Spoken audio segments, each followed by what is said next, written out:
Part 1. The mysterious seed packet. While cleaning the attic, Mickey stumbled upon a curious box labeled Professor Von Drake's Intergalactic Expeditions.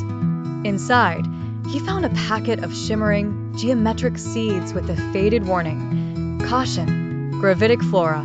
Handle with extreme care." Part 2.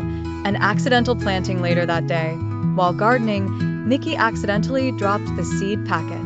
A strong gust of wind blew the strange seeds across his vegetable patch. Thinking nothing of it, he simply watered his garden as usual, unaware of what he had just sown. Part 3.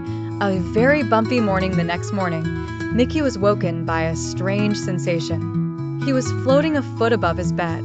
He grabbed onto the bedpost just as his alarm clock and lamp drifted towards the ceiling. From outside, he heard yells of surprise. Part 4. The miniature worlds. Mickey pulled himself to the window and saw a breathtaking sight.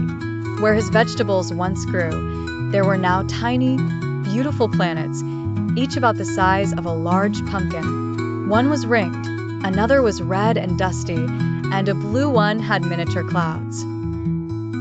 Part 5. The Gravity Garden. Each mini-planet had its own gravitational field.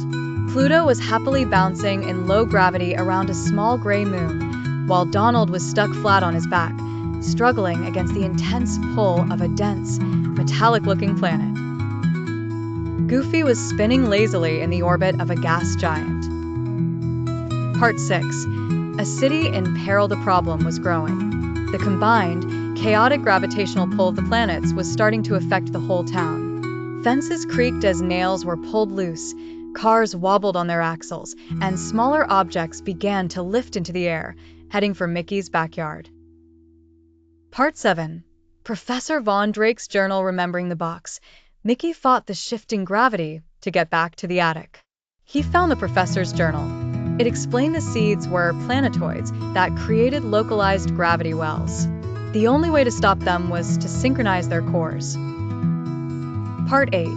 The Gravitic Stabilizer. The journal described a Gravitic Stabilizer, a device that looked like a fancy tuning fork, which was also in the box. It could harmonize the planetary frequencies, but it needed to be calibrated at each planet's core. Part 9. The Low Gravity Leap. Calibrating the moon. The first stop was the low-gravity moon. Mickey had to make a giant leap to land on it. Once there, he gently tapped the stabilizer on the surface.